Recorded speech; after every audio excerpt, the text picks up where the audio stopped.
All right. So I'll try this one more time, and then if it doesn't work, we will continue with our class. Stop streaming.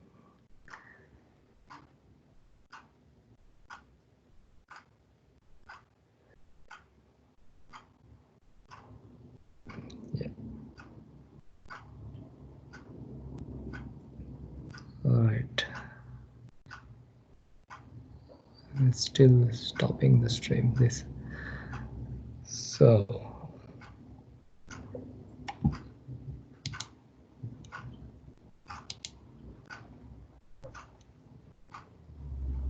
Display capture. Start streaming. Okay, so let's continue. The essence of all advice is one should utilize one's full time 24 hours a day in nicely chanting and remembering the Lord's divine name, transcendental forms, qualities, and eternal pastime, thereby gradually engaging one's tongue and mind. In this way, one should reside in Vraja or Goloka Vrindavan Dham and serve Krishna under the guidance of a devotee. So this is towards the end of Nectar of Instructions, and this is talking about Srila Rupa Goswami is talking about, how one has to take a shelter of some advanced devotee in Vrindavan, if they want to go back to Godhead, and then take guidance from them and then serve Krishna under their guidance. One should follow the footsteps of Lord's beloved devotees who are deeply attached to his devotional service. So that's pretty much the instruction that is given. So in the purport, you see uh, it is given that Srila Bhaktisiddhanta Saraswati Thakur has commented as follows upon this verse. One who has not yet developed interest in Krishna consciousness should give up all material motives and train his mind by following the progressive regulative principle, namely chanting and remembering Krishna and his name, form, quality, pastime, and so forth. In this way, after developing taste for such thing, one should try to live in Vrindavan and pass his time constantly remembering Krishna's name, fame, pastimes, and qualities under the direction and protection of an expert devotee. So, in order to go back to Vrindavan, there is a process which is you follow, which is in Nectar of Devotion. It is given that one must follow the guidance of a devotee who is actually who is attached or who has a mood of serving um, the residents of Vrindavan. So they are called as Ragatmika Bhakta. So residents of Vrindavan are called as Ragatmika Bhakta because they are following Raganuga Bhakti. And one who wants to go back to Vrindavan, they must follow who is a Ragatmika Bhakta and perform Raganuga Bhakti under their guidance. So this is sum and substance of all the instructions regarding the cultivation of devotional service. And when we start practicing Raganuga Bhakti in that way, then there are various stages in Samadhi, which we were actually discussing here.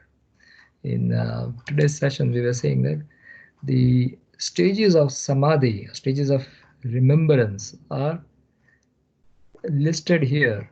It's a pretty complicated diagram, and I'll try to read as well as compare from here. Okay, so this diagram is based on this particular paragraph which we are going to read now. Okay, so in the neophyte stage, one should engage in hearing Krishna Katha. This is called as Shravana Dasa. Okay, so comparing here, Shravana Dasa means hearing. So that begins with hearing. Right? So hearing also is a samadhi, a stage of samadhi, because the more focused with which we are hearing, we are absorbing in the Krishna's pastime. So in the initial stage when we are hearing, actually, then we are just hearing. But as we mature in the stage of hearing, then the process of hearing goes through our ear actually, and then through our mind, we can visualize what we are hearing. So that's the next step, visualization of the hearing process. So let's say we are hearing Krishna Katha, Krishna's pastime in Vrindavan. So we try to enter into that pastime by the process of hearing, and then we have some imagination, and then we use our imagination technique to participate in what is going on. So when we are hearing in that way, we are absorbed in the process of hearing. So that is a one kind of samadhi. So the way the mind works is when the auditory senses captures all the stimulus which is coming from outside, basically through the ears. So ear is the equipment through which the sound goes in. Then it goes inside, and then it is all compiled in the mind. Right? Everything, the sound, or if you are looking at some pictures, all these things are compiled together in the mind. Right? Then that's how, but our attention is not there. That's why the suggestion is that when we are hearing classes, we take notes, because then our mind is focused in hearing the class. Our attention is there in the words of what has been spoken. So that kind of attention, when we do, it's a samadhi too. So let's read it again. In the neophyte stage, one should always engage in the hearing Krishna Katha. This is called as Shravana Dasa, the stage of hearing. By constantly hearing the transcendental holy name of Krishna and hearing of his transcendental form, qualities, and pastime, one can attain the stage of acceptance called as Varana Dasa. So gradually, in the initial stage, we have doubts about Krishna. So gradually, that doubts about Krishna, by constantly hearing, gradually it goes away. And then we start accepting the things which has been said by the acharyas. And that stage is called as Varana Dasha. And then next stage is the Smarana Avastha, which is remember and chant in ecstasy. So within that, there are again 5 stages. So first is interrupted, then there is uninterrupted, then interrupted and concentrated, and then meditation expand and become constant, that is called as Anusmriti, and finally uninterrupted and unceasing. So this is constant actually. It's called unceasing Anusmriti, means the previous stage. That is samadhi. So samadhi is a very, very high stage. And then once somebody is in samadhi, after that, then his eternal relationship is revealed, and that is called as Sampatti Dasha, where the eternal relationship of the person is revealed. So these are the stages, and at least theoretically we understand that where we have to go. We may be somewhere between this and this, and to some extent, in this stage. So probably I'm certainly in the interrupted one, but here also it's not like hardcore one by ones, but there is, we keep on moving depending on how much focused you are. We keep on moving from one stage to another stage. So continue to read. When one attains this stage, he becomes attached to the hearing of Krishna Katha. So this will happen when we have started accepting, then we become attached to hearing. We want to hear. It is not a botheration. It's not a duty because of which we are hearing. We want to hear the Katha. Anything related to Krishna Katha. We want to hear that constantly. When one is able to chant in ecstasy, he attains the stage of Smarana Avastha, the stage of remembering, and that is recollection, absorption, meditation, constant remembrance, and trance are the 5 types of progressive Smarana, Krishna Smarana. At first, remembrance of Krishna may be interrupted at intervals, but later remembrance proceeds to uninterrupted. There's constantly thought process about Krishna is going on in the mind. That is uninterrupted. When remembrance is uninterrupted, it becomes concentrated and and it is called as meditation. When meditation expands, becomes constant, it is called as Anusmriti. By uninterrupted and unceasing Anusmriti, one enters into the stage of Samadhi or spiritual trance. So this is pretty advanced stage, and it has to be practiced under the guidance of some devotee who is practicing this. After Smarandasha or Samadhi has fully developed, the soul comes to understand his original constitutional position. At that time, he can perfectly and clearly understand his eternal relation with Krishna. This is called as Sampatti Dasha, the perfection of life. So, just to give us an idea what Samadhi means, so here the discussion of Samadhi is going on. I just brought up um, this knowledge which has been given to us by our predecessor acharyas. So we have a, we know actually where are we actually going to. I mean, what is the next step? It has been given what we need to do. But first of all, we have to remove those distractions, and the distractions are of various categories. Some of them are inbuilt in our system, like it comes to us from our last life, and we want to stop it actually before going to the next stage. So that requires active cultivation.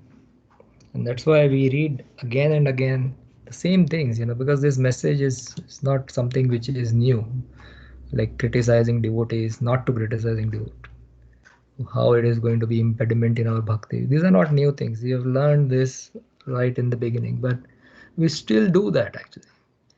We may not be doing it grossly, but most of the times it is subtle. It happens in the mind without uh, without us going giving input to it. Also it comes to the mind, but then as a practicing devotee we have to do it. This is better for us, so that's why we read it again and practice it. It's a matter of active cultivation. Then what happens when we do that? Then Lord gives the mercy to the yogi. The Lord calls such a rare devotee the best amongst all the yogis. Yoginam api sarvesam madgate nandaratmanam saddhavam bhajate yo mam samyukta tamamata. Is the best of all and is the most dear to the Lord. Such a perfect yogi is enabled by the divine grace of the Lord to concentrate his mind upon the Lord with a perfect sense of consciousness. And thus, by chanting his holy name before quitting the body, the yogi is at once transferred by the internal energy of the Lord to one of the eternal planets where there is no question of material life and its concomitant factor. So no birth, no death, no old age, and no disease. So this is possible by going through this process, what Prabhupada is saying. And actually Bhishma Pitama is also saying the same thing. So the message is not changing. Prabhupada is giving more details about the process we need to follow. Material desires, cause of material existence. So in material existence, a living being has to endure the material condition of threefold miseries, life after life, according to the fruitive work. Such material life is produced by material desires only. So these material desires, sometimes in the initial stage, we know that it's coming from our past conditioning. So this past conditioning, 16th chapter of Bhagavad Gita is all this.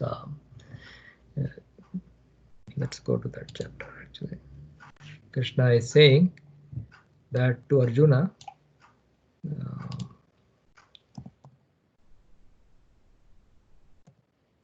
divine and demoniac nature.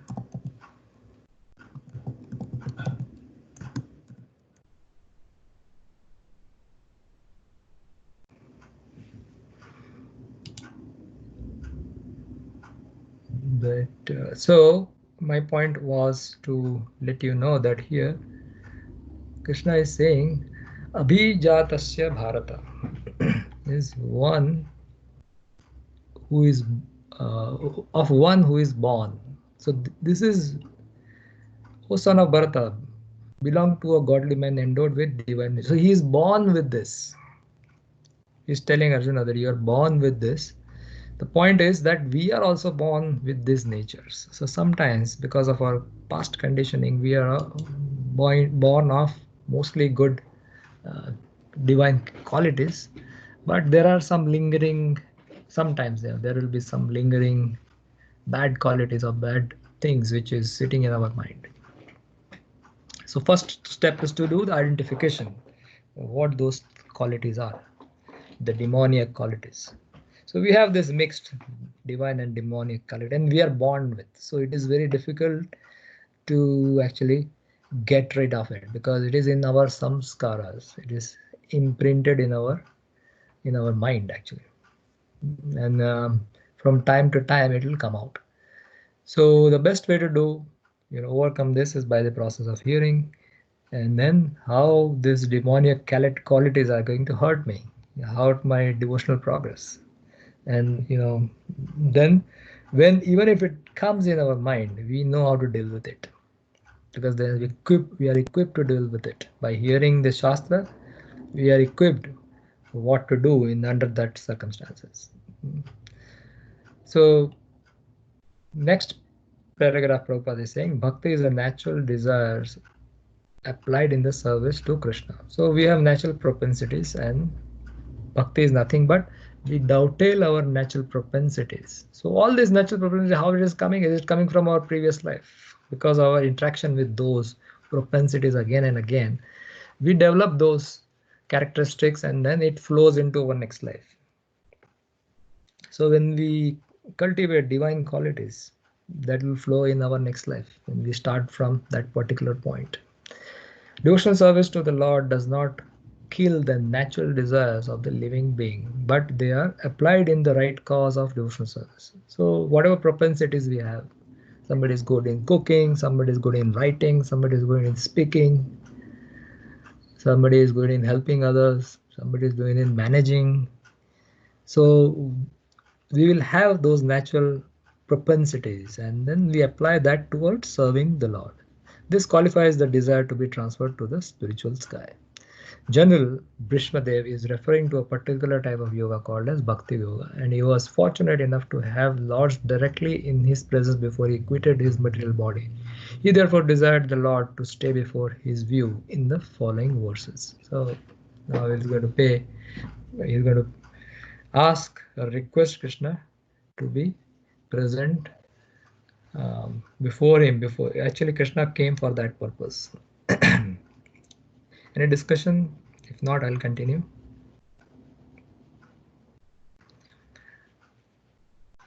सदेव देवो भगवान् प्रतीक्षतां केवलरं यावद् इदं हिनोम्यहं प्रसन्नहासारवणा लोचनोल्लासान् मुखम्बुजो ध्यानपथश्चतुर्भुजः. Here the Lord is called as Chaturbhuja. He is a four-handed form. Now Bhismadeva's attraction was the four-handed form of Lord. May my Lord, who is four-handed and whose beautiful decorated lotus face with eyes as red as the rising sun is smiling, kindly await me at that moment when I quit this material body. So this is a request.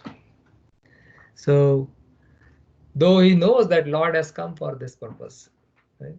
So before leaving the body, he is requesting Lord that what he wants to see. He is requesting for the vision, that kind of form of the Lord in which he is interested in, but he knows about the other form. So similarly, when we come to Krishna consciousness, we should understand that everybody will have different kind of attraction for different kinds of form, because based on their attachment to that particular form of the Lord. So everybody will have that, and we have to respect that, because they all the other forms of the Lord, they are all spiritual. But here we are still having attraction to Krishna. This is what, because we are following ISKCON, and then when we follow ISKCON, then we actually follow our Sampradaya Acharya, which is Rupa Goswami.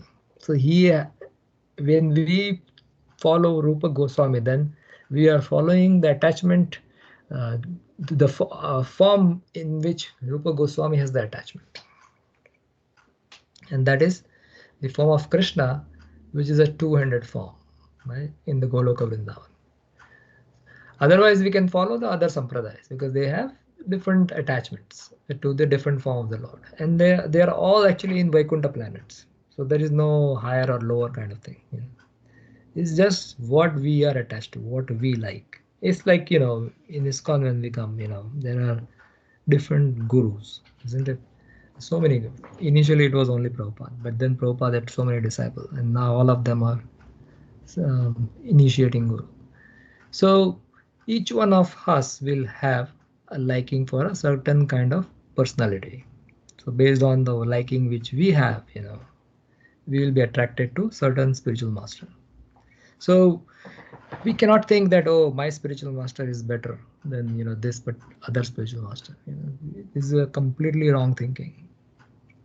They have different kind of services, and they're involved in different kind of, and we are attracted to them based on our inclination in performing the spiritual activities.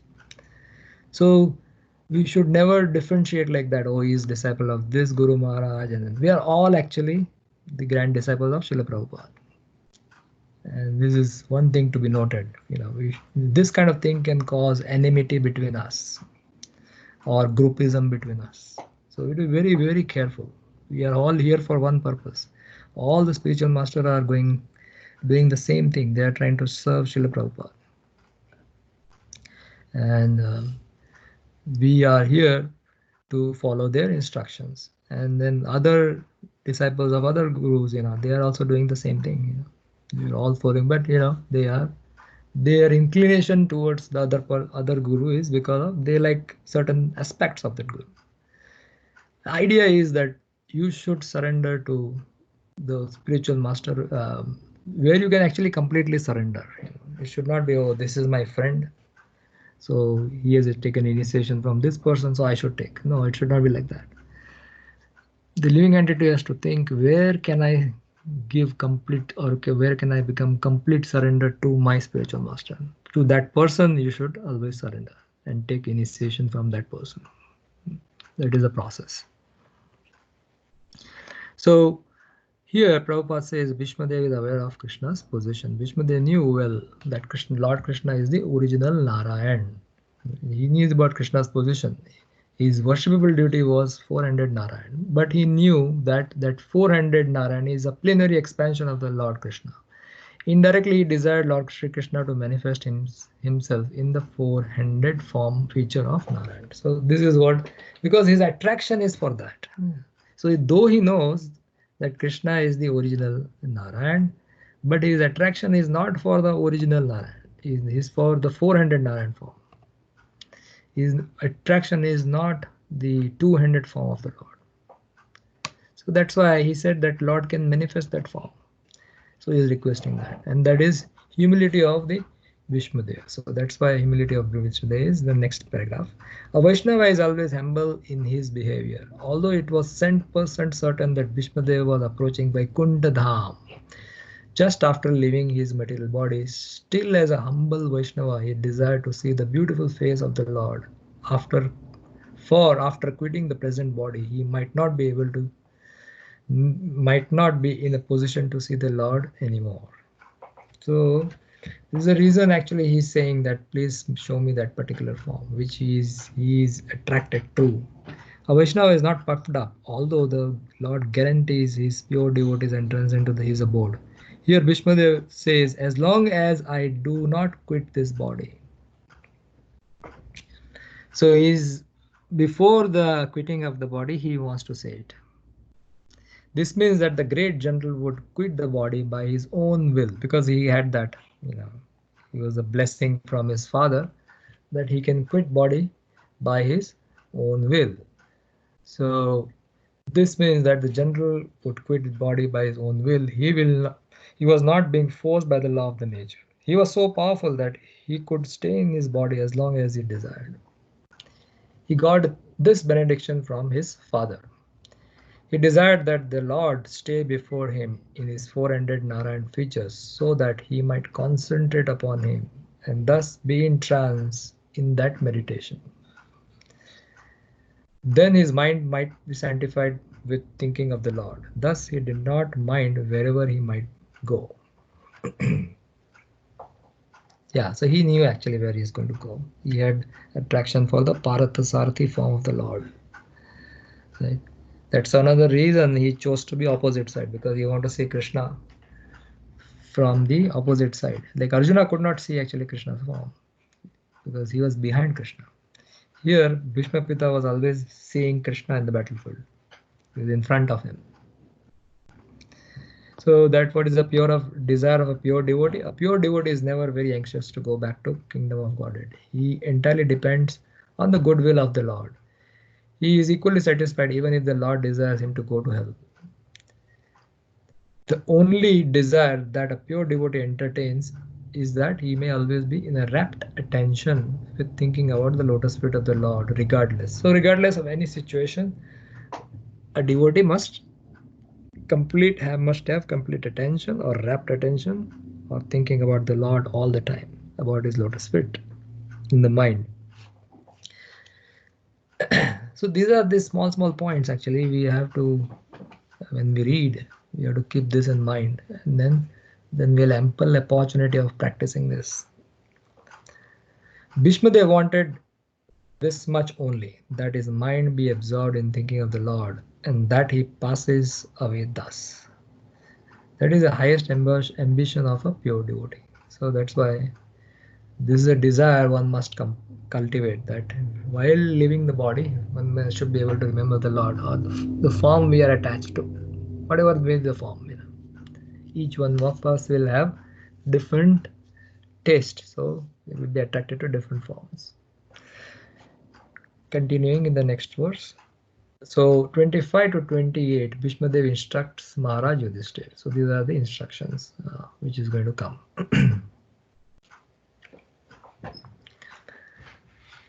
Anyone, any discussion? No. Okay. Sutta vacha Yudhishthirstad akaranya sayanam sara panjare aprachahad vihidyan dharman rishinam cha anusparamatam. Sutta Goswami said, Maharaj Yudhishthira, after hearing Bhishmadev speak in that appealing tone, asked him in the presence of all the great rishis about the essential principles of various religious duties. So this actually is coming in the Mahabharat Shanti Parva. I think it's Anushasana Parva, I think. So this is how, it's a very nice picture, that's why I kept it here. So Bhishmadev, Yudhishthira Maharaj is actually holding hand of Bhishma Pitamaha and he is explaining him all the religious principles. And there are other sages, even Lord Krishna is sitting here and hearing, and all the great sages, including Narada, Vyasa, and all of them are there. Bhishmadev instructs on principle of religion. Bhishmadev, speaking in that appealing tone, convinced Maharaj Yudhishthira that he was very soon passing away. And Maharaj Yudhishthira was inspired by Lord to ask him of the principles of religion. So here you see, how the devotees are inspired by the Lord sitting in their heart. So as we become purer, we can experience that. The Lord is inspiring the devotees to do something. They see it, and actually for us, if we get some kind of inspiration, we have to confirm with the superiors. But here, these are all Mahajans. So Krishna is sitting in their heart. Of course, Krishna is inspiring all of us, but they can take the instruction directly. For us, we have to go through our spiritual master, or whoever we are taking siksha, or whoever we have relationship with, we confirm our inspiration with them. Bhismadeva's superior position. Lord Sri Krishna inspired Maharaj Yudhishthira to ask Bhismadev in the presence of many great sages, indicating thereby that the Lord's devotee like Bhismadeva, although apparently living in a worldly man, as a worldly man, is far superior to many great sages, even Vyasadeva. Because we saw last time that Vyasadeva even couldn't convince Maharaj Yudhishthira. Of course, that was Krishna's plan.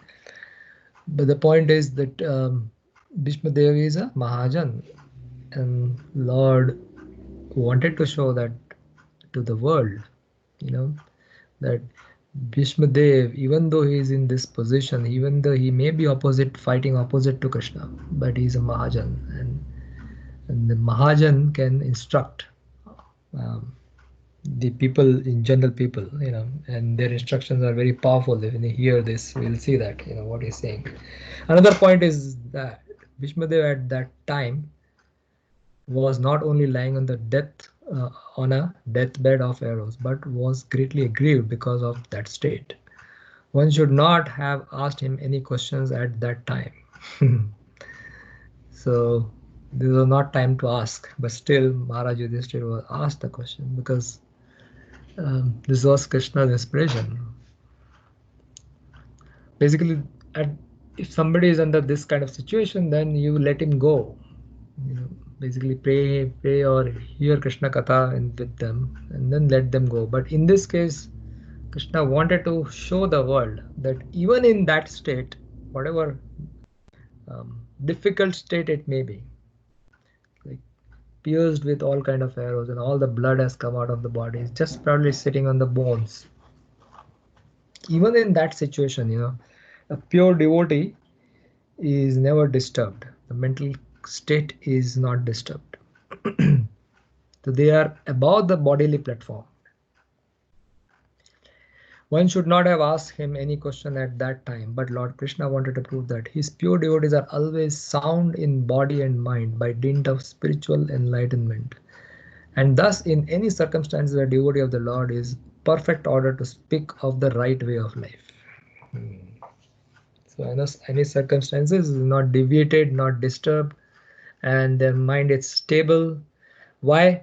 Because of their because by the mind is actually controlled by the spiritual enlightenment they have got by the bare practice. Yudhishthira also preferred to solve his problematic question by asking Bhismadeva rather than ask anyone else present there who seemingly more learned than Bhismadeva. This is all due to the arrangement of the great will carrier, Lord Sri Krishna, who established the glory of his devotees. The father likes to see the son becomes more famous than himself. So this is normal father.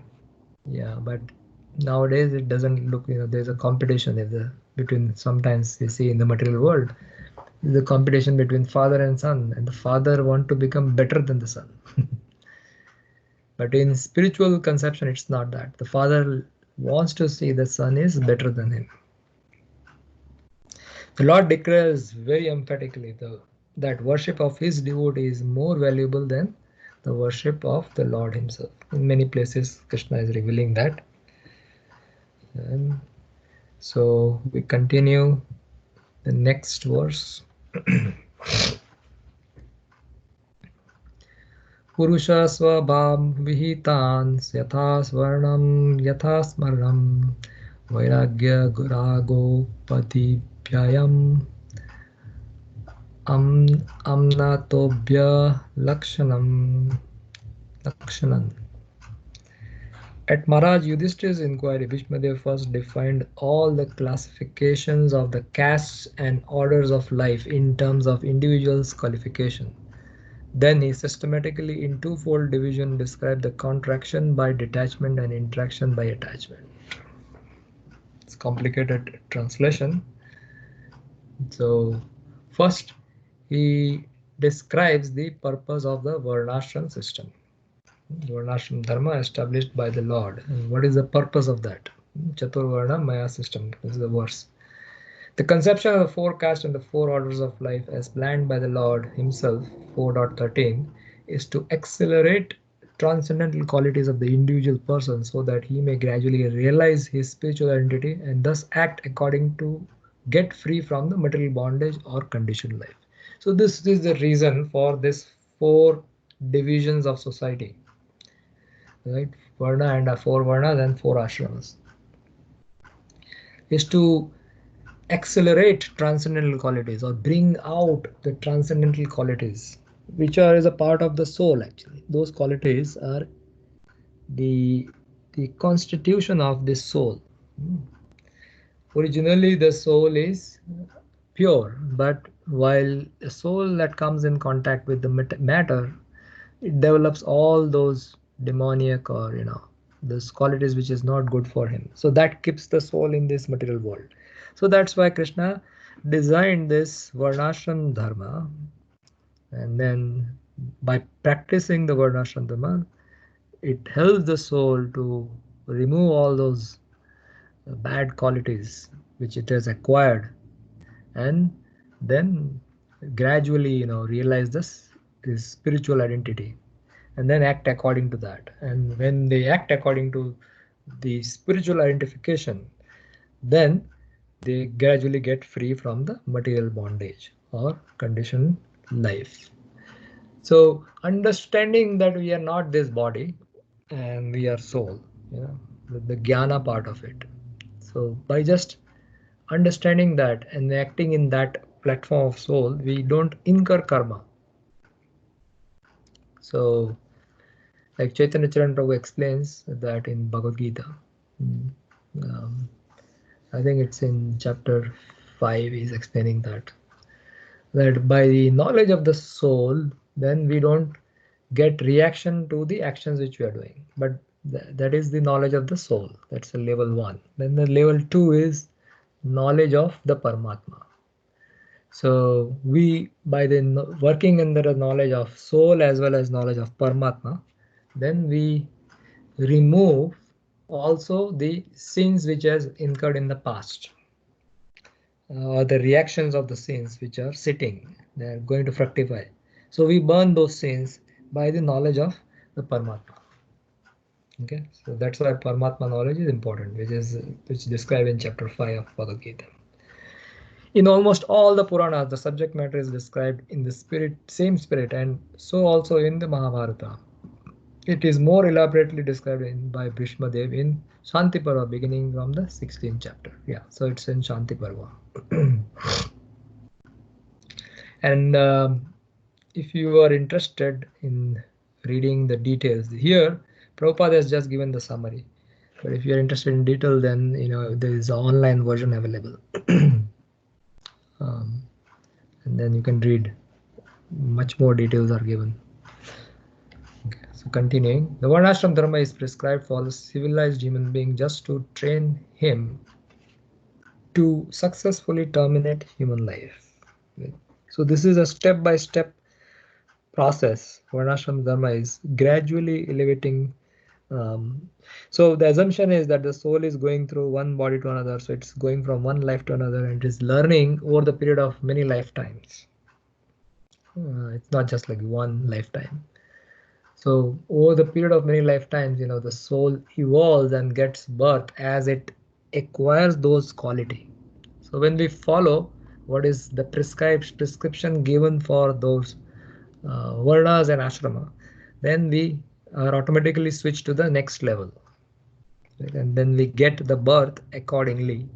In the next human form of life, we'll get the birth accordingly because we have acquired those qualities in the past life. So self-realization is distinguished from the life of the lower animal engaged in eating, sleeping, fearing, and mating. So this is what is the dharma, the varnashram dharma. It takes the soul from this point to the. So whatever point we may be in the one lifetime, we acquire and we follow the dharma, then we acquire good qualities, and then we get the birth next according to the qualities which we have in the next life. and then we take birth accordingly. So these are, so why I put this link here. So this link gives the summary of instructions of Bhismadeva. So just to, we are going to read in details, but this is a summary which has been described here. So sometimes, if you want to go and back refer, instead of going through all this, you can go to that link and see everything there. So first are these 9 qualifications. So Bhishmadeva advised for all human beings 9 qualifications. The first one is not to become angry. Yeah. Second is not to lie, to equally distribute wealth, to forgive, to beget children only by one's legitimate wife, to be pure in mind and hygienic in body, not to be inimical towards anyone, to be simple, and to support servants and subordinates. So this everybody has to do. The first one itself, we get disqualified. Not to become angry, because we get angry, this anger is there because dhyayate vishaya pumsa. Because of our attachment, we become angry, and then everything else follows. So there are some of the things which are very basic, and but some of the things are important, like for this one, to forgive. Very, very important. Unless we forgive, um, we cannot actually focus. Like again, going back to this, unless we forgive, learn how to forgive, there will be always lack in chanting. Because if we don't forgive, then we immediately fall into this criticism mode.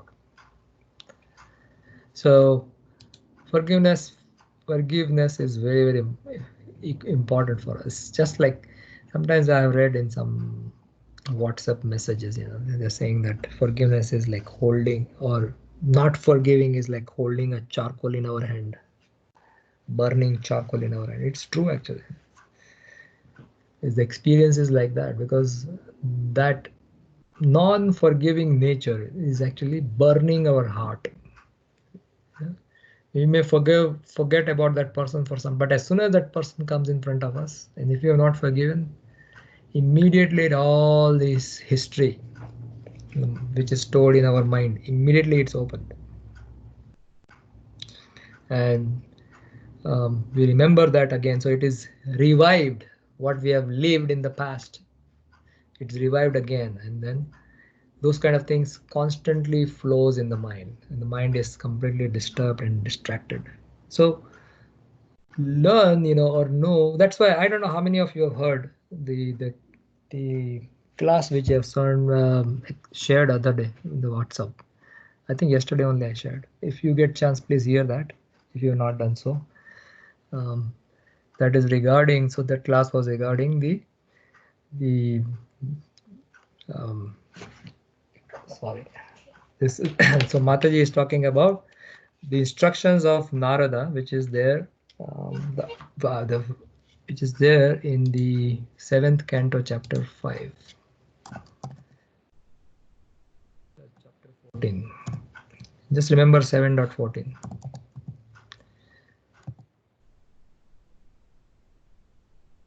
Is SB.14. So this is the instruction actually given by Narad Muni to Yudhishthir Maharaj. Again,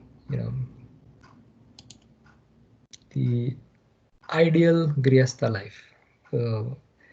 I think Mataji is reading these verses from here, and then she gives she discusses these verses. So it's very nice, very practical.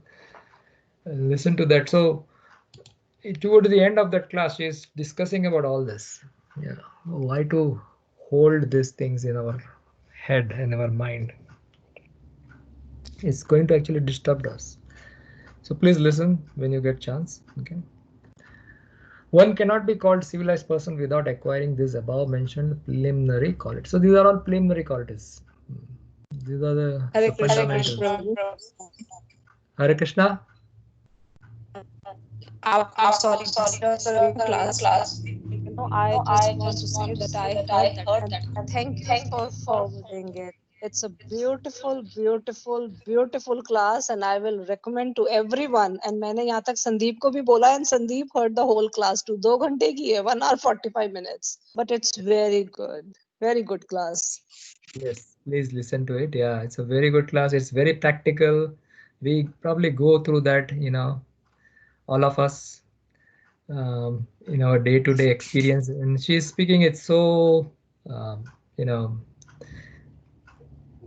to the level which we can understand actually.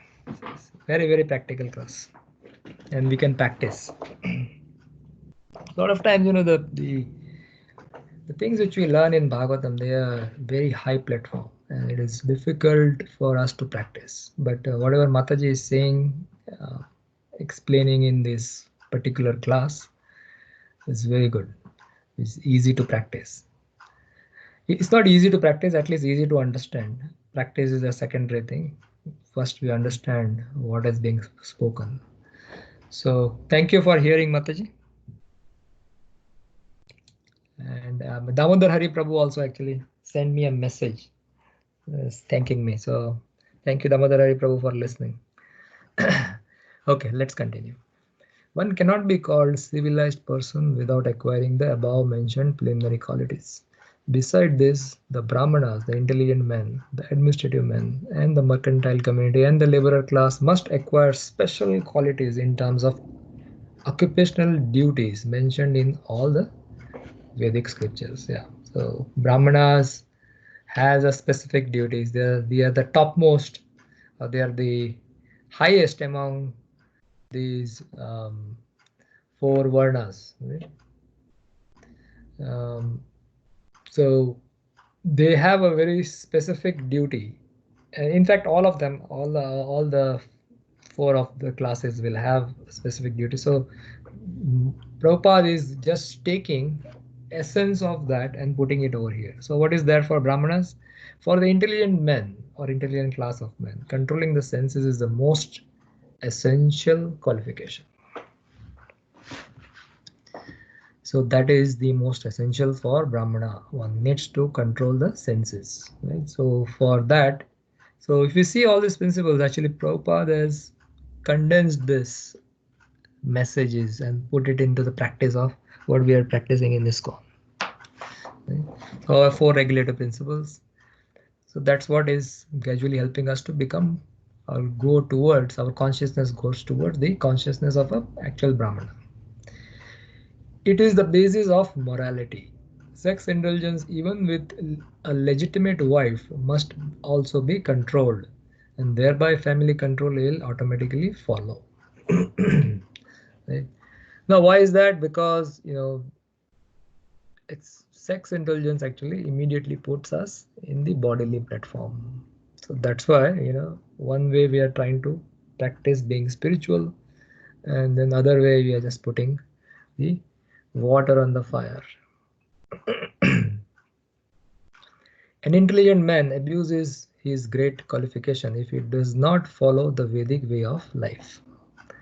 This means he must seriously make a study of the Vedic literature, especially Srimad Bhagavatam and Bhagavad Gita. So this is what we are trying to do.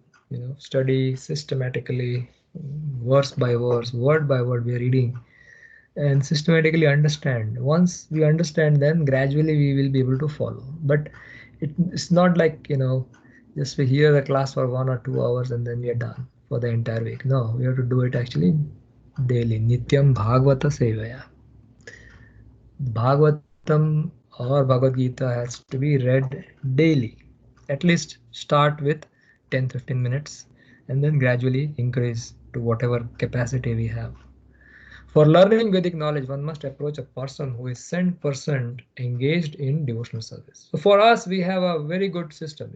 Prabhupada has given us everything in writing. So if we don't have any association, some of us are lucky to have association, but a lot of times we don't have association. So we hear classes, we hear online classes. There are like tons of classes there. So that way, we can approach. Of course, it's not the best recommended process is you hear in person, right? But because of all the situations going on around here, At least if the person is direct interaction is not possible, then here online, online, all the Maharajas are giving classes online now. So we associate like that. And it has to be daily. It has to be Nityam Bhagavatam. Nityam is the all the time, but because of our family responsibilities, at least sometimes in a day, and that has to be fixed, like chanting 60 round. Similarly, hearing classes has to be a part of our daily ritual, no matter what. And then gradually, what happens is our attachment to hearing will increase. Then we want to hear. We can't stop not hearing. Thus, we can't stop, the process of hearing. Actually, we want to hear all the time. If we don't hear, then actually what is going to happen, we want to, because mind is going to push us, then we want to speak. So if you want to be controlling our propensity to speak, then we have to hear. He must not do things which are forbidden in the Shastras. A person cannot be a teacher if he drinks or smokes. In modern system of education, the teacher's academic qualification is taken into consideration without the evaluation of a moral life. So these are all the instructions for the Brahmana, because he has to follow what he is doing, he is teaching actually. Therefore, the result of the education is the misuse of high intelligence in so many ways. So these were the instructions for Brahmana class of people. Now for Kshatriyas, the Kshatriya, the member of the administrative class, is especially advised to give charity and not to accept charity in any circumstances. Right? Now, when charity is received, even in case of Brahmanas, when the charity is received, it has to be utilized for Krishna's purpose. Otherwise, the charity comes with karma. I have seen in my life those who are Brahmanas who were doing puja for their living. In fact, one of my relative was like that. Of course, it's not my relative in the sense we know, was like our relative, very close family friend, and he was involved in kind of doing puja for everybody, and he was very sincerely doing puja. But he was ultimately he left the job because there were so many pujas coming. Like from morning to evening, he'll be queued up, like doing this puja, that puja, and then he used that for his livelihood. Right? And then in few years we saw that the entire family was disturbed. The children didn't take education, their family, then he passed away, his wife passed away, and then so many things happened in their family.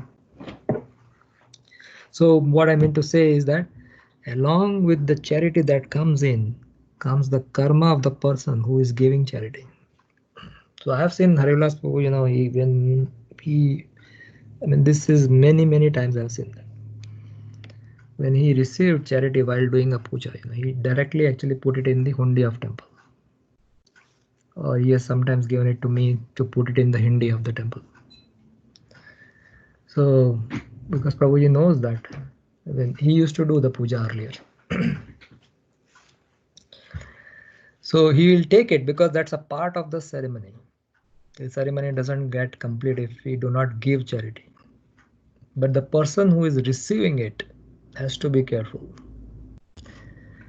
and not use it for their own purpose. Otherwise, the karma comes with that charity. So the Kshatriya, the member of the administrative class, is especially advised to give charity and not to accept charity in any circumstances. Modern administrators raise subscriptions for some political functions, but never gives charity to the citizens in any state function. In just the reverse in the injunctions of the Shastra. So the modern, right now the election is going to come, and there is a lot of charity being raised. So that being raised, will come with the karma. It is just the reverse in the injunction of the Shastra. That's what Prabhupada is saying. The administrative class must be well versed in the Shastras, but must not take to the profession of teachers. So administrative class has to continue with their propensities. They cannot change. One should, and Krishna says that in Bhagavad Gita, couple of times he's repeating this message. You have to do your own duty. You do not take, even if it is imperfect. Isn't it? In Bhagavad Gita, Krishna says like that. Even if it is imperfect, do your duty. The administrator should never pretend to become non-violent and thereby go to hell. So if the administrator is non-violent, he goes to hell because his job is to protect. And that's why when Arjuna was wanted, so let's read it. When Arjuna wanted to become non-violent, coward on the battlefield of Kurukshetra, he was severely chastised by Lord Krishna. The Lord degraded Arjuna at that time to the status of an uncivilized man. Kustastva kasmalamidam. Uncivilized man for his avowed acceptance of the cult of non-violence. The administrative class must be personally trained in military education. Cowards should not be elevated to the presidential throne by the dint of numerical votes only. So earlier when we see, the kings used to be in the front line when the war used to happen. He will not sit back. Now that strategies have changed. But earlier the king would lead through his example. The monarchs were all chivalrous personality, and therefore monarchy should be maintained provided the monarch is regularly trained in the occupational duty of a king. Right? In fighting, the king or the president should never return home without being hurt by the enemy. So this is one of the characteristics, that they are supposed to get hurt, because when you participate in the war, it is natural you will get hurt. The so-called king of the today is never visit the warfield. He is very much expert in artificially encouraging the fighting strength in the hope of false national prestige. Yeah. As soon as the administrative class is turned into a gang of mercantile and laborer men, the whole machinery of the government becomes polluted. So this is what is going on. Okay, continuing. For the Vaishyas, the member of the mercantile community, are specially advised to protect the cows. The cow protection means increasing the milk production, namely the curd and the butter. Agriculture and distribution of the foodstuff are the preliminary duties of the mercantile community, backed by the education in Vedic knowledge and trained to give in charity. So again, charity is applicable for all the other classes actually, not the Brahmanas, but Brahmanas also have to give charity, but this is a different kind of charity. Krishna says in Bhagavad Gita, I think 18th chapter, that the yajna, dana and tapa, these three things should not be stopped, because this also helps the Manishina. Manishina means those who are qualified. BG/18/5.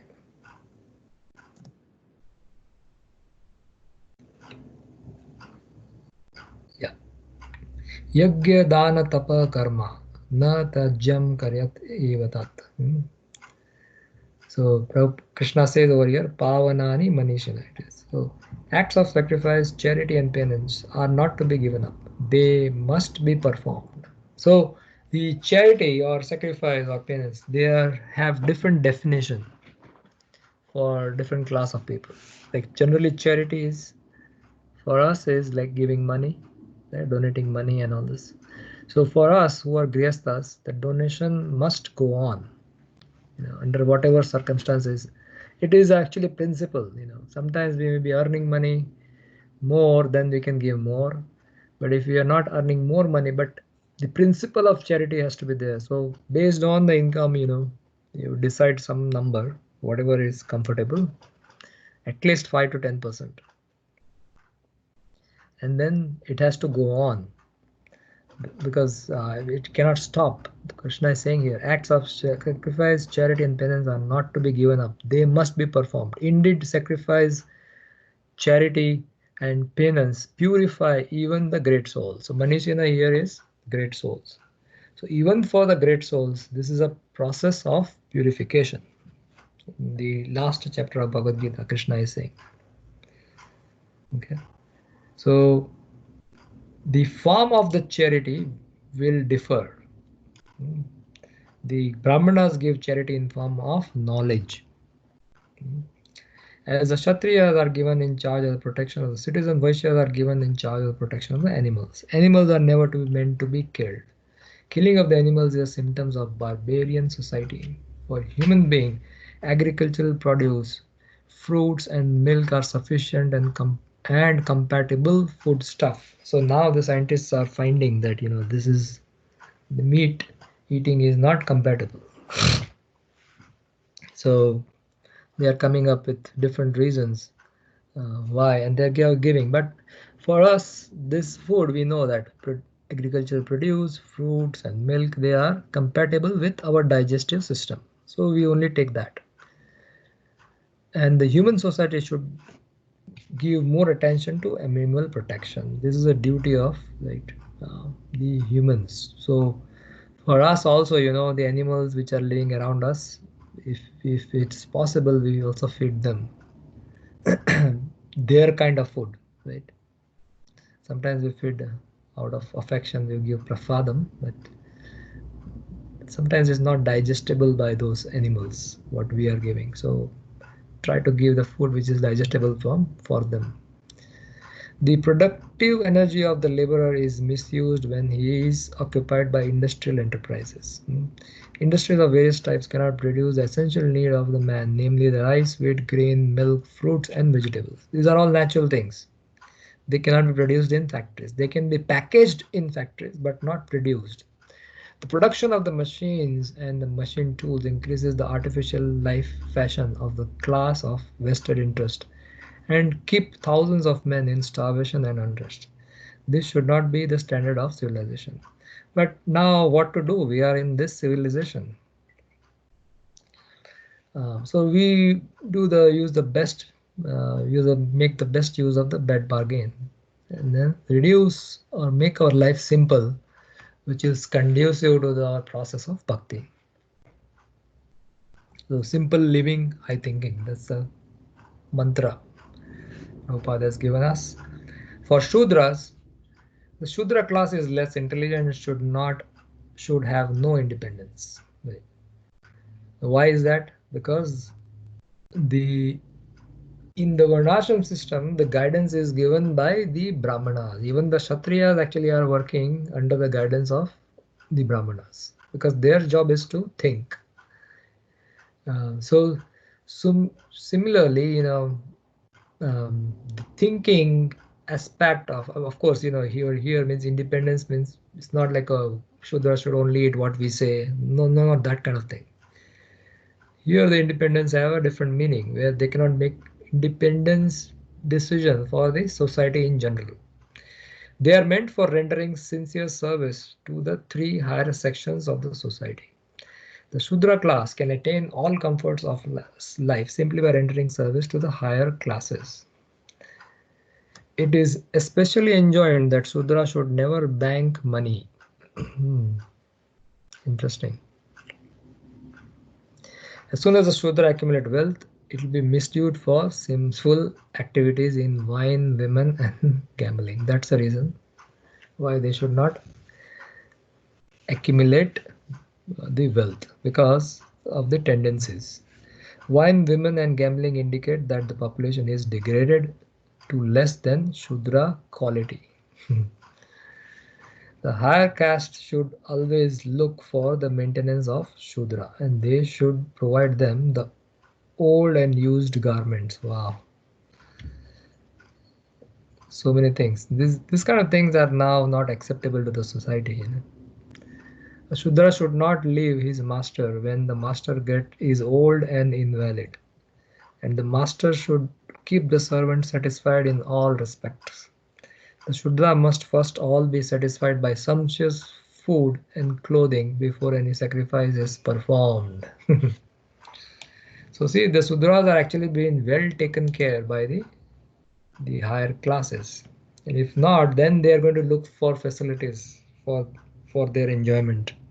In this age, so many functions are held by spending millions, but the poor laborer is not sumptuously fed or given charity, clothing, etc.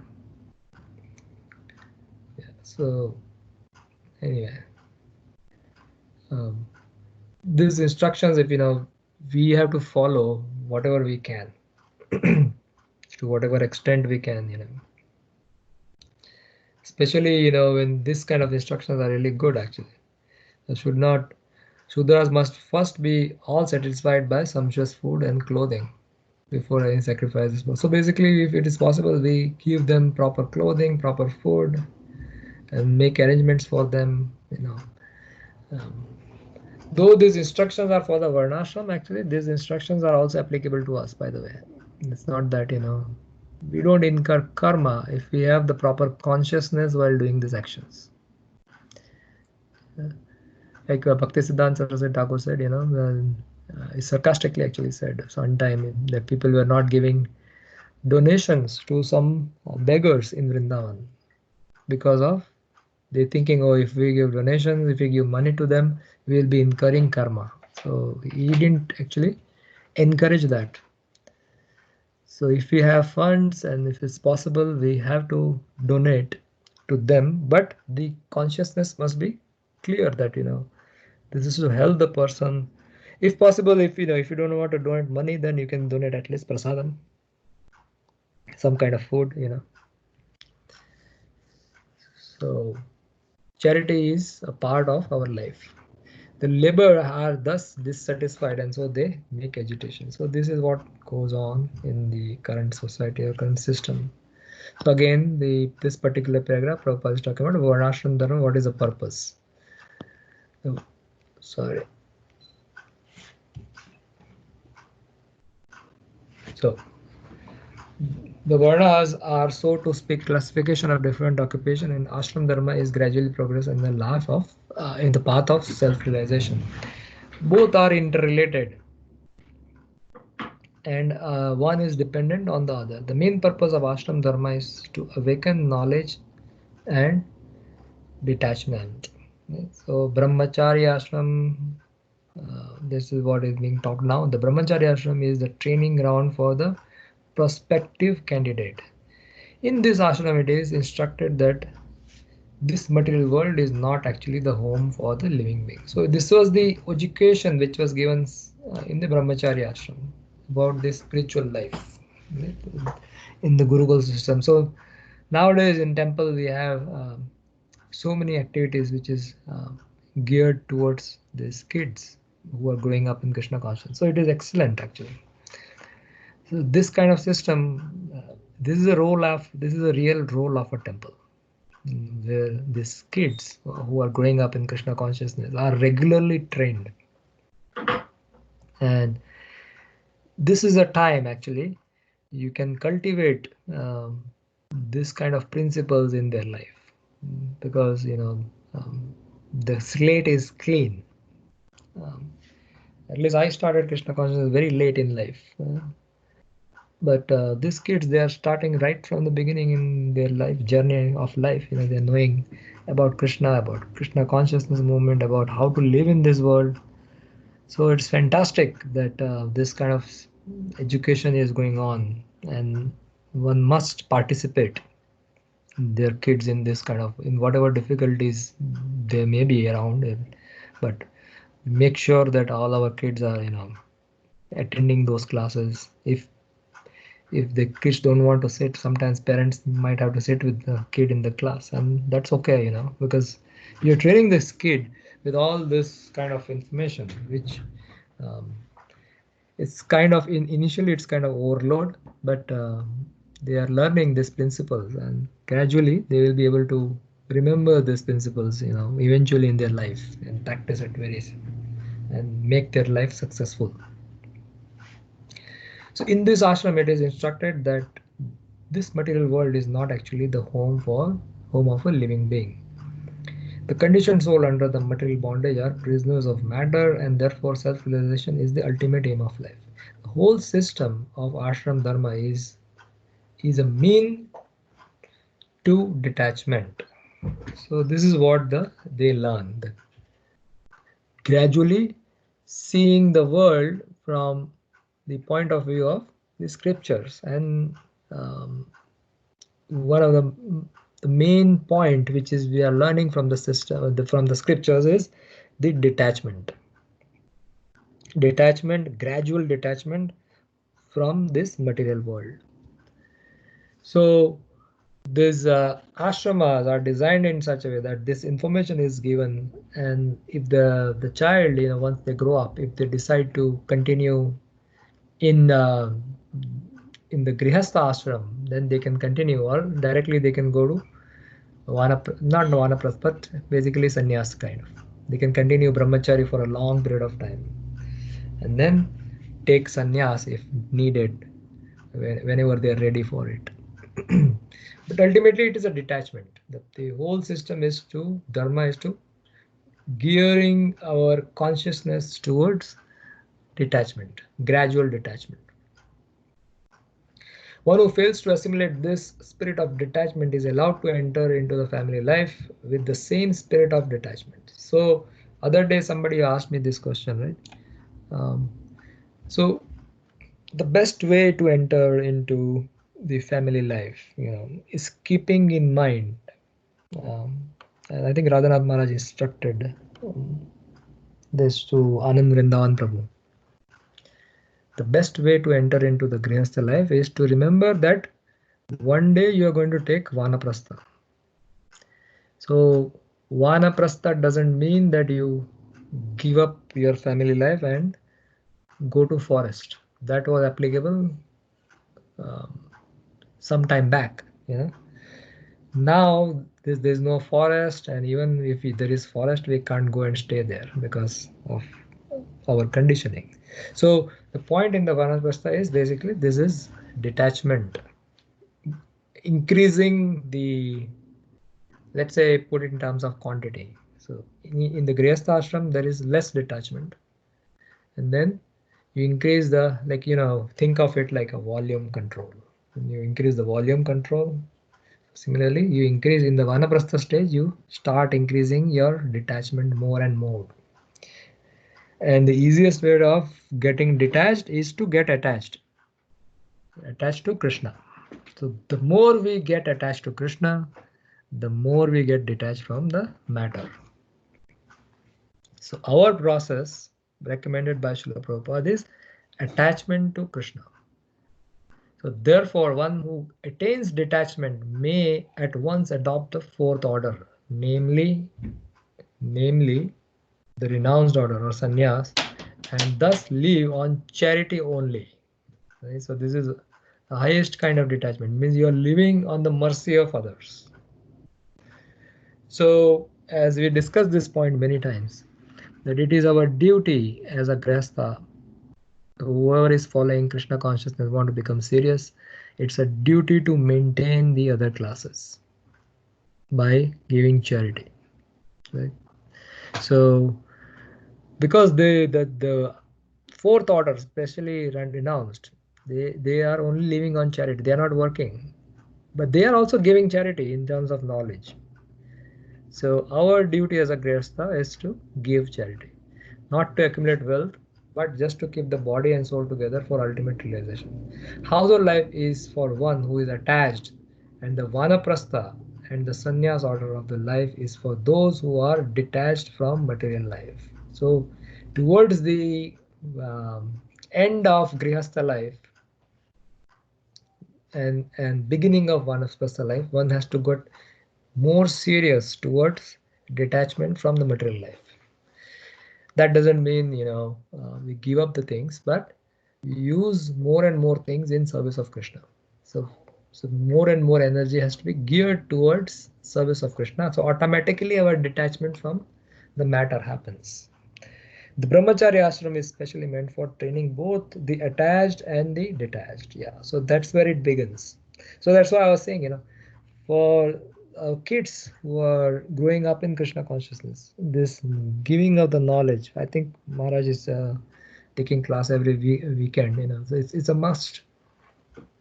It's a must for the kids to attend.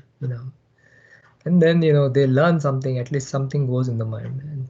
they may not be practicing because it's difficult to practice, but at least something is going in the mind, and then eventually, they will start connecting the dots. So as a parent, it's our responsibility to take them to those kind of sessions, and encourage them to um, participate, you know and then at least when they see other kids are there, then they have their excitement or their enthusiasm increase to learn. Okay, so continue. Text 27. दान धर्मान राजधर्मान मोक्ष धर्मान विभागशः स्त्री धर्मान भागवत धर्मान समास साव्यास योगतः. He then explained by divisions and acts of charity the pragmatic activities of the kings and the activities for salvation. Then he described the duties of women, devotees, both briefly and extensively. So there are tons of, I actually tried to research it. And there's a pages and pages of distinct guidance given by Bhishmadev to Yudhishthira. So this is just a summary of um, what is given in details, and somebody who is interested, can go and study them. Acts of charity. To give charity one is one of the householder's main function. So as we are talking about the detachment in the last last verse, so that detachment happens in terms of giving charity, because we are working so hard to earn this money, and then when we have to give that money away, it feels initially, when I remember, very distinctly remember that when I gave the first $100 charity, it pinched my heart. And this is many years back, many years back. It was so, because when we come from India, this charity concept is not there. Giving things, only when I came to ISKCON, at least, or maybe I didn't experience it earlier, but anyway, when I came, and everybody was giving charity, and then I gave them first $100, it was feeling that I have given so much actually. It was felt in my heart departing that $100. Eventually, by practice, it becomes a second nature. But this is what I'm saying. It's experienced it actually. Giving charity is very difficult. So to give charity is one of the householder's main function, and he should be prepared to give charity at least 50% of his hard-earned money. Now, this is too much for us in the stage in which at least I am, but that's a goal. So keeping that in mind, that 50% of whatever we have earned, we should give away. I know practically devotees who are doing it actually. I know them personally. They have been doing that for many years, husband and wife. So 50% of the money they give right away for service of Krishna. So it's not like this is just theoretical which we are learning. There are people in this world, they are doing it. A brahmachari or a student should perform a sacrifice, a householder should give charity, and the person in the retired life or in the renowned order of practice penance and austerities. So reducing needs, and if you think that it is easy to reduce needs, I'm telling you, I'm 50 plus, and it's not easy actually. It's not easy to give up the facilities which we have. And practicing this penance in Australia, it is very, very difficult. It's not easy. Those who are in general functions of all the ashramas or in orders of life on the path of self-realization, those are the general functions of all the ashramas or orders of life on the path of self-realization. So this charity, sacrifices, practicing penances, austerities is for everyone. In the brahmachari life, the training is sufficiently imparted so that one may understand that the world as a property belong to Supreme Lord and the personality of Godhead. Yeah. So this is what is a training given to our kids. that seeing things in connection with Krishna, right? It's not like not everything is meant for me. That is the normal material conception that whatever I see belongs to me.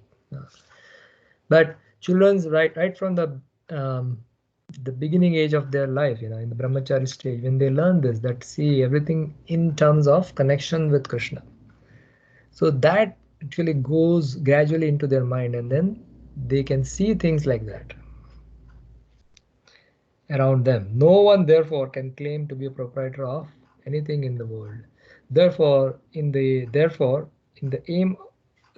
life of a householder, which is sort of license for sex enjoyment, one must give in charity for the service of the Lord. So basically, not think that this sex is only for enjoyment purpose, but see that as a service to the Lord, when only for begetting children engage in those kind of activities.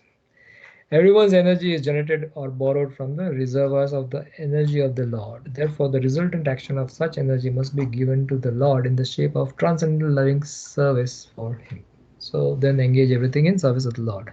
As the river draws water from the sea through the clouds and again go down to the sea, similarly our energy is borrowed from the Supreme Source, the Lord's energy, and it must return to the Lord. That is a perfection of our energy. So that is the conservation, law of conservation, transforming one kind of energy to another. So ultimately we are drawing things from the Lord, and it must be given to the Lord. Otherwise it will be snatched away from us, and that is going to happen. It's going to happen sometimes, and that time everything will be taken away. So why not practice it in this life? Why not go through the process of gradual detachment? How work must be done. So Prabhupada explained, the Lord therefore in Bhagavad Gita 9:27 says that whatever we do, whatever we undergo as a penance, whatever we sacrifice, whatever we eat, or whatever we give in charity must be offered to Him or the Lord. Yat karosi yad asnase. That's the verse. That is a way of utilizing our borrowed energy. So because understand the energies of, that's why Bhagavatam goes in very systematically. The first canto is talking about that how this material world is getting created, partly specifically the third chapter, the role of Purusha avatars. So when we see things around us, when we gradually understand the Shastra, Bhagavatam, when we gradually read it, then we start seeing things in connection with Krishna as energy of Krishna. This definitely takes a lot of time, actually, seeing things as connected with Krishna, seeing as energy of Krishna. And when our energy is utilized in this way, our energy is purified from the contamination of material inebriates, and thus we become fit for our original natural life of service to the Lord. So this is all meant for, the work is all meant for this last line. Become fit for our original natural life of service to the Lord. Right now our energy is going in service of ourselves. So work has to be done, so has to be done in such a way that it becomes a service to the Lord.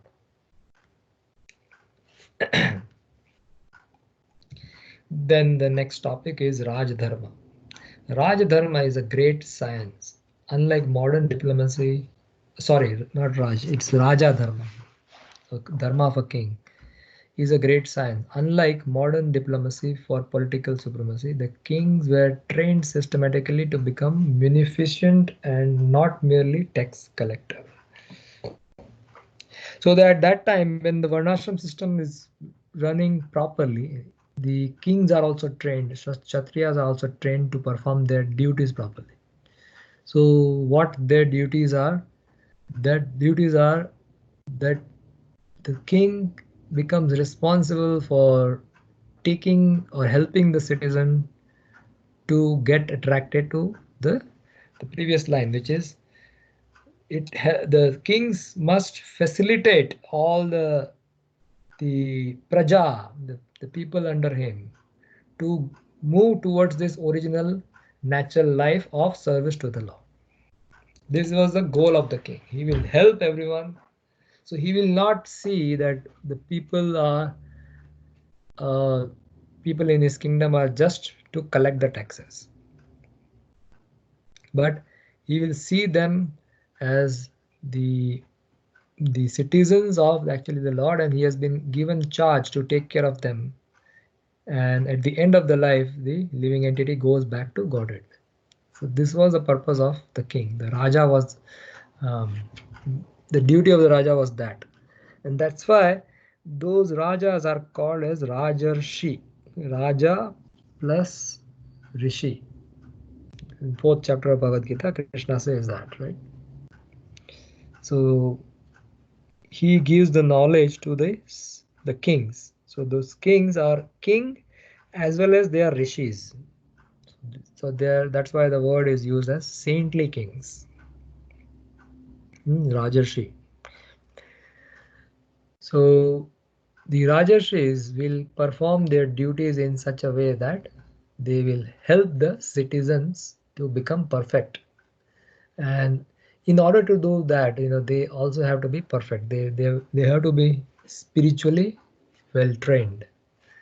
And that's why one of the reason Krishna gives the message. There are actually two kinds of parampara. One parampara is the Rajarshi parampara, where Krishna started this parampara by giving message to Arjuna. And then there is a parampara of the sages. So the sages are this like Vyasadeva and his disciples, and that way it keeps on. So there are two paramparas. They were trained to perform different sacrifices only for the prosperity of the subjects. To lead the prajas to the attainment of salvation was a great duty of the king. So this was a duty of the king. The father, the spiritual master, and the kings are not to be not to become irresponsible in the matter of leading their subjects to the path of ultimate liberation from birth, death, old age, and disease. So this is um, there's a verse actually which I have put it here, and this verse from Bhagavatam says that one should not take those positions. We have heard about this from Prabhupada classes many times. Um, just open this.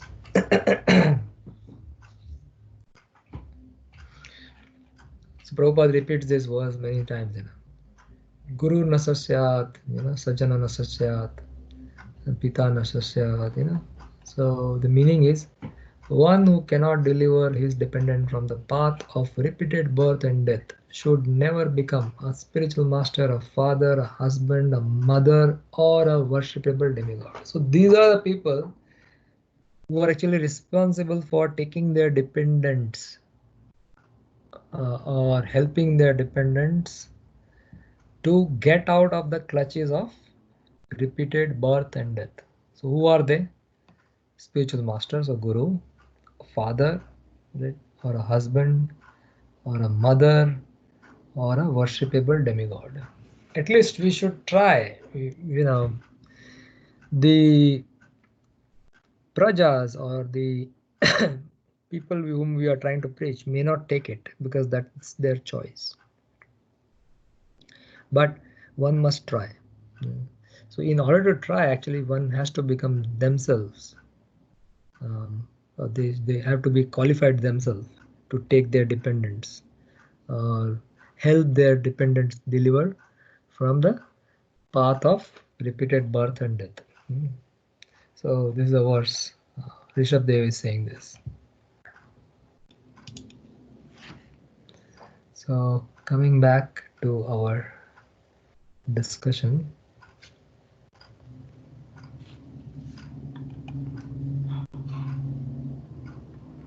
Okay.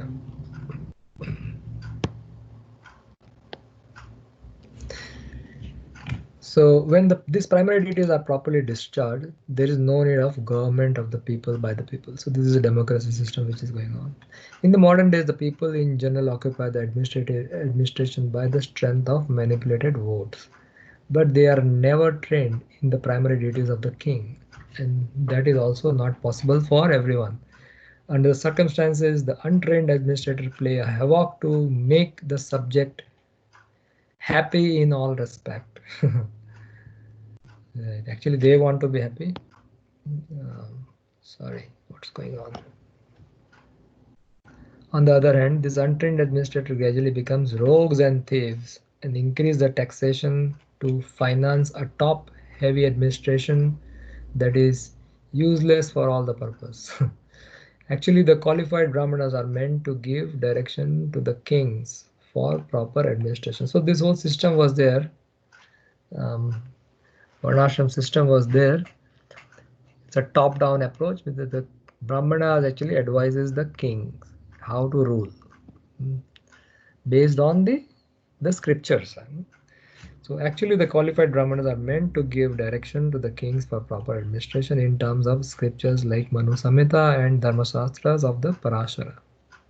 Parashara Rishi is father of Vyasadeva. A typical king is the ideal of all people in general, and if the king is pious, religious, or chivalrous and munificent, the citizens generally follow him. Such a king is not a lazy, sensuous person living at the cost of the subjects, but alert always to kill thieves and dacoits.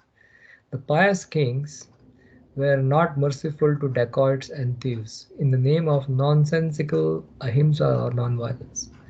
The thieves and dacoits were punished in an exemplary way so that in the future no one would dare commit such nuisance in organized forms.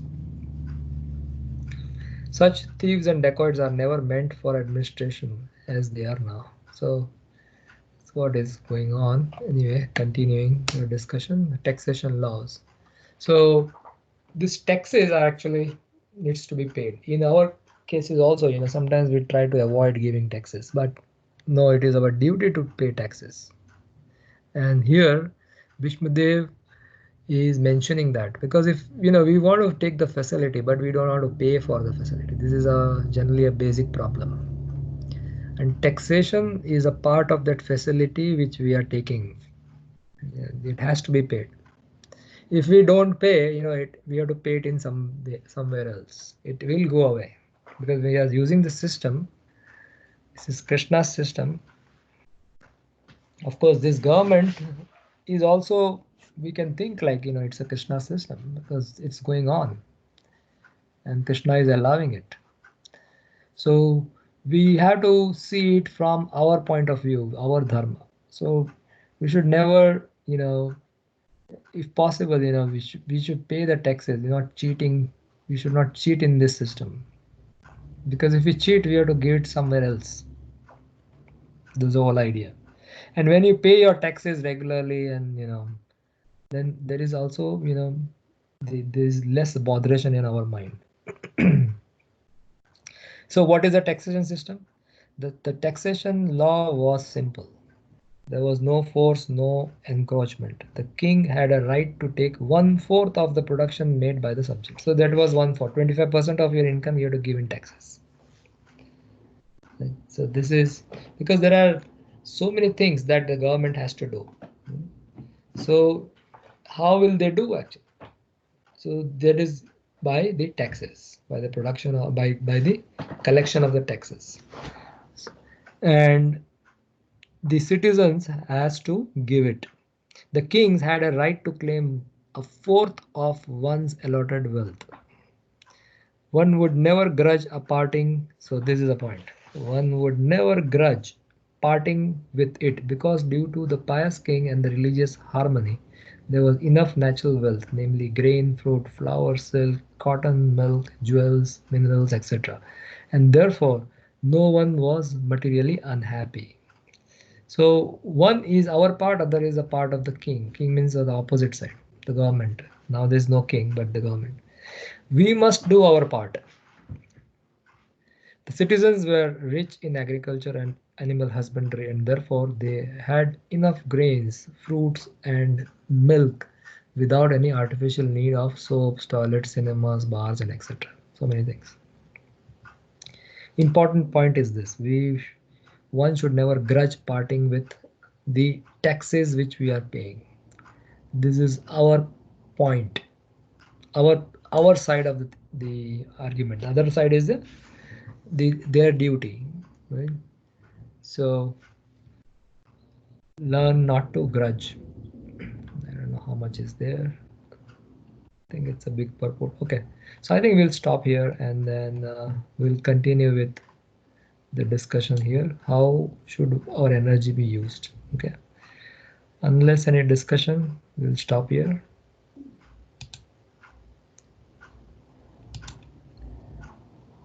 Anyone has to discuss anything? Hare Krishna, Prabhu. Thank you, Prabhu. Thank you. Yes, Mataji, you have some? Hare Krishna. Can I ask? Yes.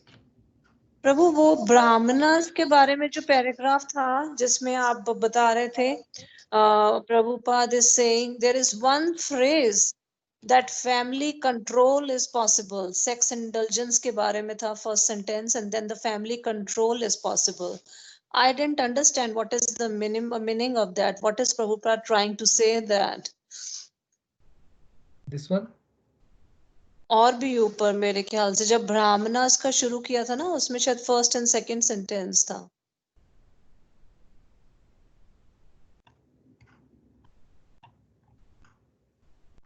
इस वाले paragraph में second sentence sex indulgence even with a legitimate wife must also be controlled and then thereby family control will automatically follow. I didn't get that meaning. What does that mean? Why would Prabhupada say that thereby family control will automatically follow? Yeah, because somebody indulges in sex, or now they are doing artificially with all kind of protective things, right? But earlier these systems were not there. So Prabhupada never says to use family control, like, in Bhagavad Gita also. He's always against those things, right? no, I think it's that I don't know. I have never heard about that. When if see the thing is, it's a capacity of the person. If somebody who doesn't have any capacity to maintain like 10 children, and they have 10 children, then that will cause havoc in life. So based on the capacity of the person who is earning, I mean, in today's example, like if we are earning, because it's not just like having children, but then giving them all the facilities and proper education. So if somebody just indulges in sex and they don't, just the children are just born, then what happens is, then the education will not be able, they will not be able to provide education, food, and all the necessities of life. So in that way, the family control is required actually. Otherwise, the so it has a different perspective. If you can maintain, yes. So the Kshatriyas would have multiple wives also, right? Earlier, they would have because they were able to maintain them. But if somebody who doesn't have capacity to maintain them and they have multiple wives, then it's going to cause havoc in the family. So that's what I understand. Thank you, Prabhu. I didn't understand much, but that's okay, Prabhu. Thank you. I was like, what is Prabhupada trying to say here, So he's saying that if we indulge, even with legitimate wife, and the point is that this family control is based on the understanding that one who can maintain the family. The family is not just like having children, but the next part, which is more important, is giving them education, proper spiritual education, then getting them married, and so many things. And if the person doesn't have the capacity to that, then you need a family control. It's not just a lot of time people think that, okay, the God is going to take care. Let's just keep on producing children. They have that conception. So what happens is, they have many children, but all the children, if you see, not in lot of cases, they are not well maintained then. So anything which we do, you have to think of the future also, that how you're going to maintain. In that case, family control is required. Okay. Yes, Prabhu. Thank you, Prabhu. Or Hare Krishna Prabhuji. yes, Prabhu. Mukunda. I just wanted to understand it better. Like, if I hear it correctly, you said about charity that Bhakti Siddhanta Saraswati Thakur in Vrindavan, he chastised devotees at that time for not donating or not giving money in charity to the beggars. Is that correct? Charity can be, basically not donating, because they were thinking, he didn't say money, but they were thinking that it is going to, because if they do charity, they'll get involved in karma. Oh, I see. So I assume that it's money. Because there is a difference in giving money in charity, because that's what normally we avoid. And I think you mentioned that already, that rather than giving money, we should be giving some prasadam or, yeah, right. Clothes.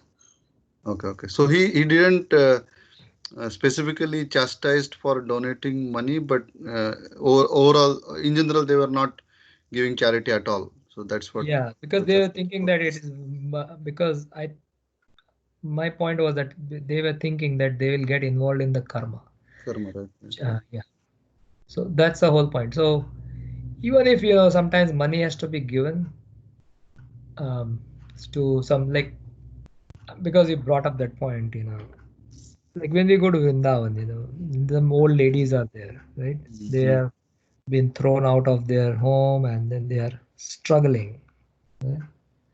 So, to them, they are not going to get involved in all those kind of four regulative principles or anything like that. So if you see their lifestyle, they are. So even to them, I personally have donated money in cash also to them. So those kind of people, but not everywhere. Right. Yeah. Or with food or clothes. So sometimes we have done clothes, sometimes we have done food, then we have done cash. So, and I think that's pretty much it actually. But Yeah. Thank you, Prabhu. right. But again, the consciousness of the person is very important while donating. You might want to, when you donate, it's not like just keep on donating, but you go and talk with them. You explain that how to use that money. So those kind of thing is you can also do actually.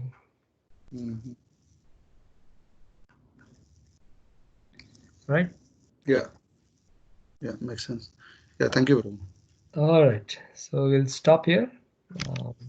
Shri Vishnu पितामह की जय, युधिष्ठिर महाराज की जय, शिल प्रभुपाद की जय, ग्रंथराज श्रीमद् भागवतम की जय। ओम आनंदे हरि बोल। Hari Bol. Hari Bol, Prabhu. Hare Krishna, Prabhu. Hare Krishna. Thank you, Prabhu. Thank you.